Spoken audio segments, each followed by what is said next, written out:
کسی کے گھر میں جھانک کر دیکھنے والوں کی سزا۔ عن ابن شہاب ان سہل بن سعد الساعدی اخبرہ ان رجلا اطلع فی جحر فی باب رسول اللہ صلی اللہ علیہ وسلم۔ حضرت ابن شہاب سے روایت ہے کہ سہل بن سعد الساعدی رضی اللہ تعالیٰ عنہ نے انہیں یہ خبر دی کہ ایک شخص نے رسول اللہ صلی اللہ علیہ وسلم کے دروازے کے سوراخ سے جھانک کر دیکھا یا جھانکا۔ وَمَعَ رَسُولِ اللَّهِ صلی اللہ علیہ وسلم مِدْرًا يَحُكُّ بِهِ رَأْسَهُ۔ اس وقت رسول اللہ صلی اللہ علیہ وسلم کے پاس کنگھی جیسی کوئی چیز تھی جس سے آپ اپنے بال کو درست فرما رہے تھے۔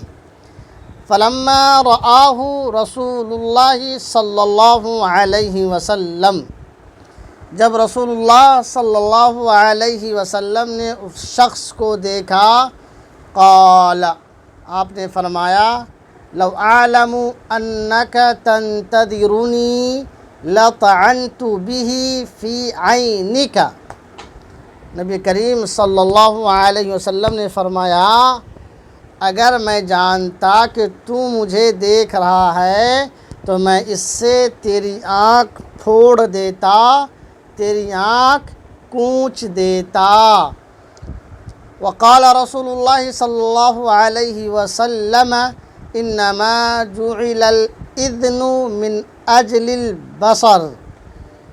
مزید نبی کریم صلی اللہ علیہ وسلم نے فرمایا کہ نگاہ کی وجہ سے ہی اجازت قائم کی گئی ہے۔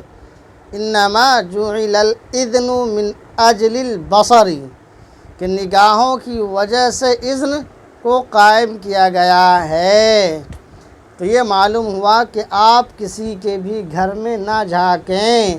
طریقہ کار یہ ہے کہ آپ کہیں جائیں تو دروازے کنارے کھڑے ہو جائیں، سلام کریں یا اس شخص کا نام لے کر کے اسے پکاریں۔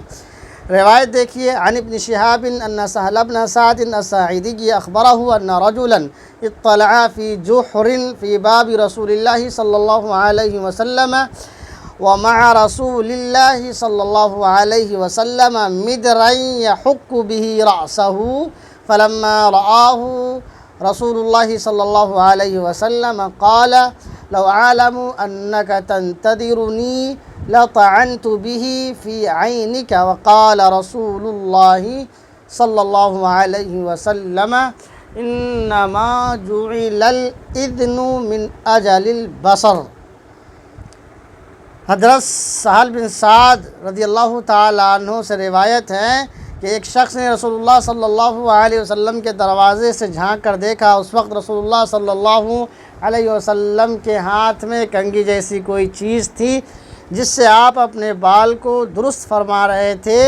جب آپ نے اس شخص کو دیکھا تو آپ نے فرمایا، اگر مجھے معلوم ہوتا کہ تو مجھے جھانک کر کے دیکھ رہا ہے تو میں تیری آنکھ ضرور اس سے پھوڑ دیتا، اور فرمایا کہ اسی نگاہ کی وجہ سے اذن قائم